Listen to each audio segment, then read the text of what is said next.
도대체 왜 이강인을 벤치로 출발시켰는지 모르겠다. 루이스 엔리케 감독의 생각을 이해할 수가 없다.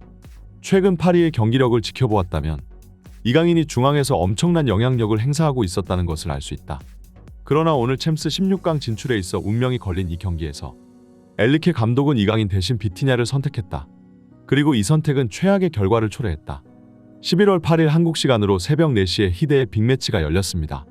오늘 열린 챔피언스 리그 조별 예선 경기들은 대부분 강팀과 약팀으로 이루어진 대진이 대부분이었기 때문에 유럽 최고의 빅클럽들 중 하나인 AC 밀란 파리 생제르맹의 경기는 엄청난 시청률을 기록했는데요. 파리는 이번 시즌 챔스 조별에서 뉴캐슬에게 4대1이라는 충격적인 스코어로 패배하며 안 좋은 출발을 했지만 그 뒤 이강인이 국대에서 복귀하며 주전 자리를 꿰차자 상승세를 이어나가기 시작했고 저번 밀란과의 1차전에서는 상대를 무려 3대0으로 꺾기까지 했습니다. 이강인의 합류는 파리의 상승세에 있어 엄청난 힘을 불어넣어줬고 많은 파리 팬들은 이번 시즌 음바페와 이강인 듀오의 콤비 플레이를 굉장히 즐기는 듯 했는데요.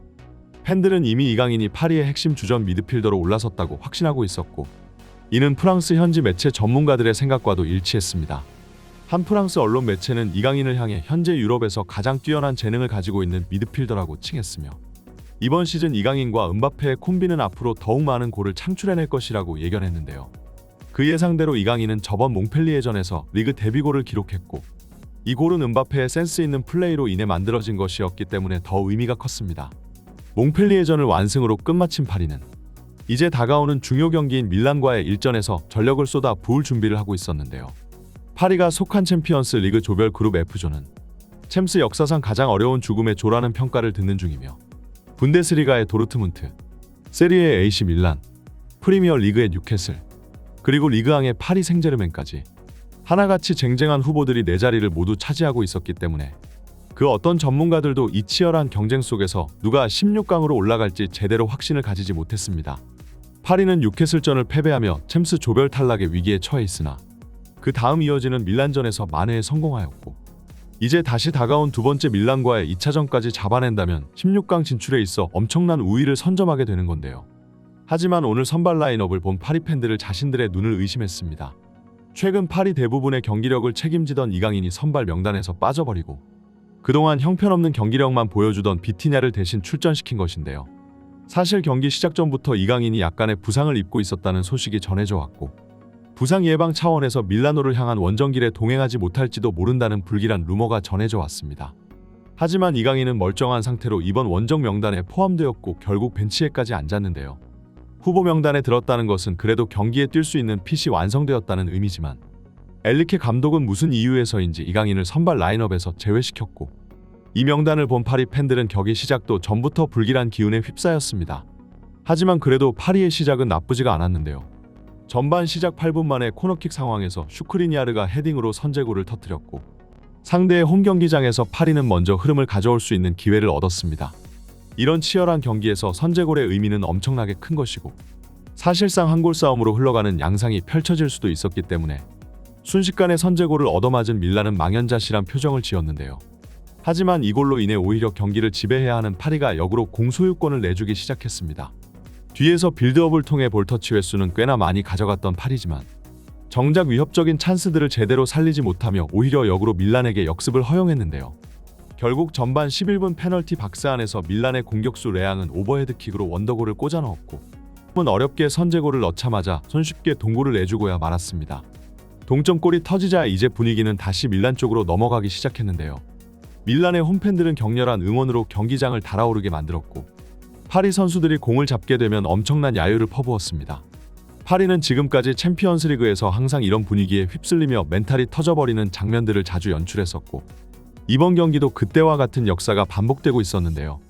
결국 후반전이 재개된 지 얼마 지나지 않은 49분경 측면에서 밀란의 날카로운 크로스가 올라갔고 올리비에 지루는 파워풀한 헤더로 이 공을 파리의 골문에 그대로 꽂아버렸습니다. 역전을 허용한 파리의 엔리케 감독은 다급해지기 시작했고 이강인을 포함한 3명의 선수를 한꺼번에 교체 투입하며 이제야 소 잃고 외양간 고치는 모습을 보여주었는데요. 굉장히 어려운 환경 속에 던져진 이강인이었지만 그래도 여전히 발놀림은 살아있었습니다. 밀란의 강력한 압박 속에서 볼을 지켜내며 전방으로 볼을 전개시켰고 이강인의 플레이 메이킹을 바탕으로 파리 공격에는 활기가 돌기 시작했는데요. 파리는 이강인과 함께 경기 막바지까지 상대를 몰아붙였고 경기 막바지 이강인은 상대 박스 안에서 밀란의 수비수 5명을 허수아비로 만들어버리는 환상 드리블을 보여줬습니다. 그리고 재차 이어진 왼발 슈팅은 밀란 골키퍼의 간담을 서늘게 하며 골대 하단 쪽으로 빨려 들어갔는데요. 하지만 이강인의 이 기가 막힌 슈팅은 정말 아슬아슬한 차이로 골대를 맞고 튕겨나오고 말았고, 이강인은 고작 이 경기에서 고작 30분밖에 뛰지 못했지만 이번 경기에서 가장 위협적인 장면을 연출해냈습니다.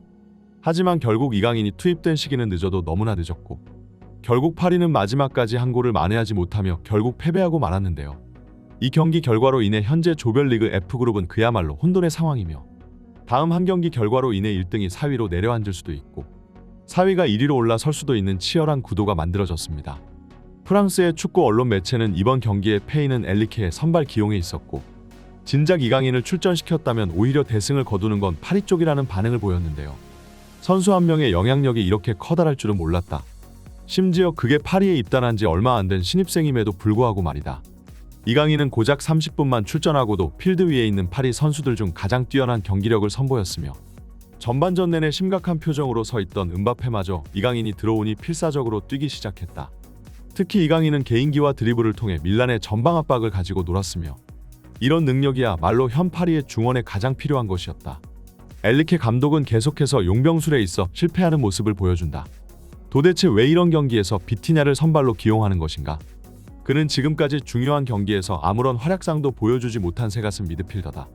특히 밀란의 산시로처럼 엄청난 열기와 함성을 가지고 있는 스타디움에서는 더욱 작아질 수밖에 없다. 엘리케 감독은 비티냐의 이적료가 아까운 것인지 계속해서 이강인과 경쟁 체제를 만들려는 의도를 보여준다. 하지만 파리의 경기를 직접 지켜본 팬들은 모두가 알고 있다. 이강인은 비티냐보다 한 체급은 위에 있는 선수라는 것을 말이다.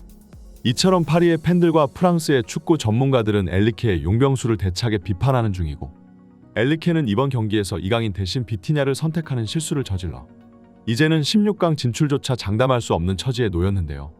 안 그래도 엘리케 감독은 시즌 초 좋지 않은 경기력으로 벌써부터 경질 여론이 수면 위로 올라서고 있었으나, 최근 이강인이 다시 국대에서 돌아와 팀에 합류한 뒤 전대회 5연승을 챙기면서 비난의 목소리도 점차 사그라들고 있었습니다.